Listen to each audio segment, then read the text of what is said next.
మన ముఖ్యమంత్రి రేవంత్ రెడ్డి గారు, ముఖ్యమంత్రి మన ఎమ్మెల్యే రేవంత్ రెడ్డి గారికి, మన మహిళా సంఘాలకు, మన పోలీసులకు అందరికీ మన యొక్క నా మనస్ఫూర్తిగా ధన్యవాదాలుగా చెప్తున్నాను.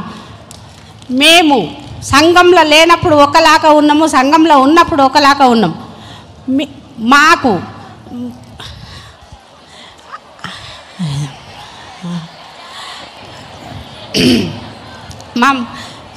మాకేముందంటే మా 60-70 సంఘాలు ఉండే సార్. మా ఊళ్ళో 70 సంఘాలకు గ్రామ సంఘం బిల్డింగ్. నీ పేరేమో అన్నావు మళ్ళీ చెప్తాలి. పద్మమ్మ సార్. పద్మమ్మ ఏ ఊరు? పోలేపల్లి సార్. పోలేపల్లి ఏది మన గుడి? అవును సార్. అవునా? సరే సార్. నరసింహ ఉన్నాడా మీ ఊర్లో? ఉన్నాడు సార్. ఉన్నాడా? ఉన్నాడు.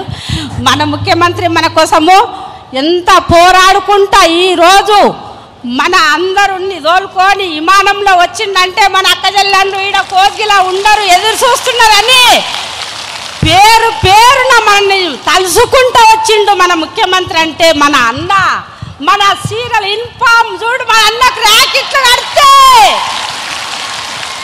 సార్ వాళ్ళందరినీ పోలేపల్లి జాతరకు విలువ. సార్ వాళ్ళందరినీ మన జాతర ఎట్లా జరుగుతుందో చూసిపోతారు. పిలుస్తాం సార్.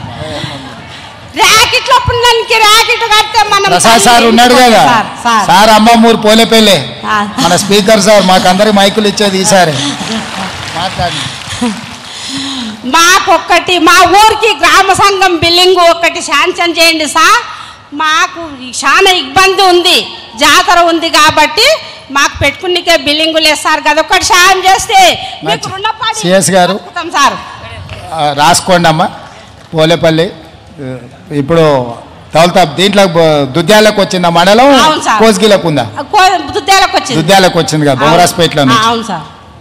పోలేపల్లి దుద్యాల మండలం, కొత్త మండలంలో ఆ గ్రామం రాసుకోండి, వాళ్ళకి కావాల్సింది ఇవ్వండి. ఇస్తామ్మా, చెప్పిన ఆదేశాలు ఇచ్చిన. మంచిది సార్, అందరికీ ధన్యవాదాలు. మంచిది. ఇంకేం మాట్లాడుతా అంటే కదా అయిపోయిందా? అడిగింది ఇచ్చినాం కదా, ఇంకేముంది హనుమంతరావు గారు? పిల్లలు ఏం చదువుకుంటురమ్మా?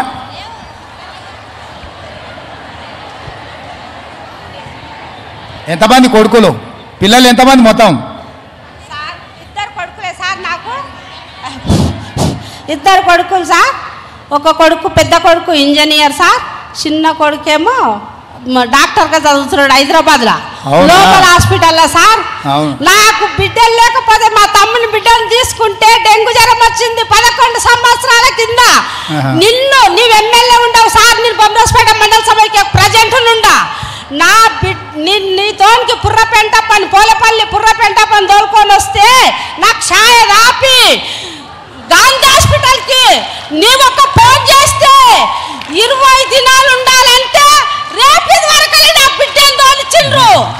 నా బిడ్డను తోలుకొని నేను పోలేపల్లికి వస్తే నీవు రేవంత్ రెడ్డితో ఫోన్ చేపిస్తే మేము చూడాలి అమ్మ, నీవేం చూస్తే ఏం కానీ చదువుకున్నాం దానవు. రేవంత్ రెడ్డి ఫోన్ చేసిండమ్మా అంటే నేనేమనలేను సార్. మీరు నీ వల్ల నా బిడ్డ బతికింది సార్, నడుపుకున్న పిల్ల. ఓకే సంతోషం. నా బిడ్డకి 2 కొడుకులు సార్. అవునా? అవును సార్. దత్తు తీసుకున్నావు? అవును సార్. మంచిగా ఎంచుకో, మంచిగా చదివి. సరే. ఏం చదువుతుంది బిడ్డ? బిడ్డ 12 అయిపోయింది సార్. 12 అయిపోయిందా? మంచిగా చదివి. ఓ కొడుకు ఇంజనీర్, ఓ కొడుకు డాక్టర్. మరి ఏమైనా ఏం చదివిద్దామని ఐఏఎస్ చెప్పి మంచిగా చదివించి చేపిస్తా సార్. మంచిదమ్మా, మంచి సంతోషం. ఒక్కసారి గట్టిగా పద్మమ్మ గారు గట్టి చప్పట్లు కొట్టాలా? అదేవిధంగా అడిగిన వెంటనే